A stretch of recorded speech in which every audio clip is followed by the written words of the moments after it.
you know, the Brecht Weil of pop music, the master of contemporary sensibility. He and the Beatles defined the 60s for millions of people around the world.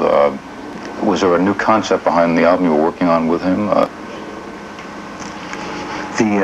The message for the 80s was to be optimistic, to work with the system, to help yourself, and not to hurt anyone else while you were helping yourself. And he was extremely optimistic about the future. I've never seen him in better spirits. I hadn't seen him for a few years.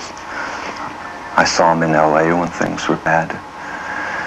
But when I saw him, when we started this record, he was just in the best spirits he's ever been. He was a very happy man.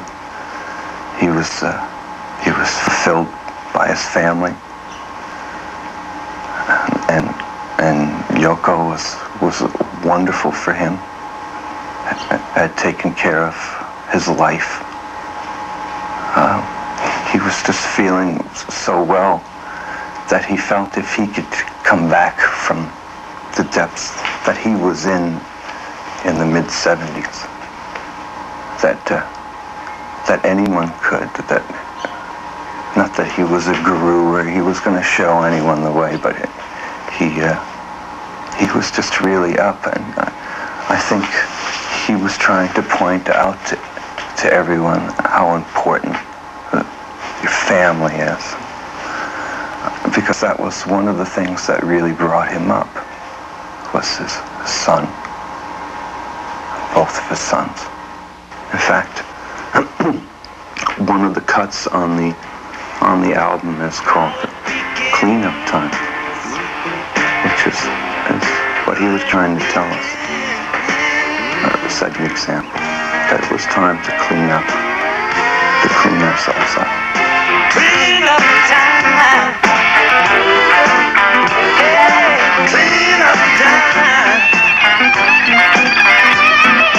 Clean up time. Now, there are those people that I know who are older than I am, who felt that, like all figures in rock and roll, John Lennon was a cacophonous imbecile. But clearly, he was not a cacophonous imbecile. He was a remarkable man of extraordinary energy and intelligence. And he simply came from one of the toughest sections of the world, Liverpool, and invaded all of our lives in an original and, as I said a moment ago, irrevocable way. And that's why you find this outpouring. That's why you find that last night by 20 after 12, there were hundreds of people gathered at 72nd Street and Central Park West. A member of the family had been lost. You say invaded our lives. That's an interesting word. It suggests a kind of an attack. Not at all. One can invade in a tumultuous way, it seems to me, a benign way, without being aggressive. But some people obviously felt attacked by the Beatle culture and everything that went with it. And they still do. It was such a change, and obviously, legendarily, parents abhorred the whole process. Sexual promiscuity, people making love at an early age, mind-altering drugs, mescaline, acid, new terminology, new language, dropping acid. Do you have a joint bill? Well, some of the people... That's threatening when things change so drastically. And it's your children who are changing things right under your very nose in your own house. But you don't have to like it, and it may not be something that you necessarily approve of. That's what I'm saying. Precisely that. How about the rest of it, the dress and the things quite apart from the music? Well, you know, at the beginning, the Beatles were rather neat. I remember seeing them at the beginning of their elaborate and wonderful career, thinking, well, those fellows are even neater than I am.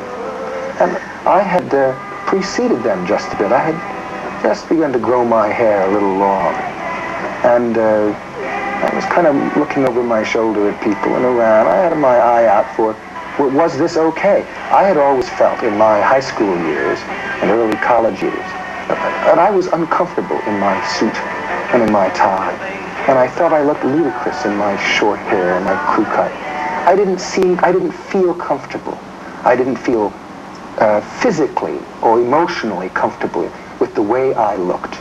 And suddenly, with the 60s and the eventual late 60s, I came to a very happy moment where I could dress and look the way I felt comfortable. And rock and roll figures helped that along. They kind of confirmed what I knew all along. Aha, this is going to happen someday. John was a very conscious and self-conscious man who knew exactly what he was doing and yet had very profound intuitions and hunches he followed. But what happened to him finally was he sort of suffered some kind of obscure breakdown and wanted to go back and start all over again and be reborn, and literally was reborn, went into primal therapy and screamed and puled like an infant. Then he married a very maternalistic woman. Then he underwent a sort of role reversal business, like Achilles at the spinning wheel, and for 5 years was a sort of male mother to his child, giving that child an experience that he felt he had been denied.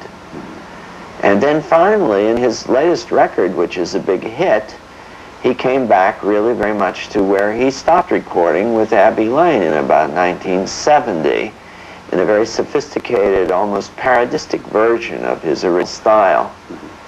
So that his career describes a complete circle or cycle. And I sometimes, that cycle represents the limits of the rock generation. It's a generation that simply could not grow up. They could complicate their adolescence to an extraordinary degree, but finally they hit sort of a bumper and bounced back to where they started. And then the only thing left was to do it all over again. You knew Lennon personally. How much of this came out in the person that you knew? Wonderful man to sit and talk to.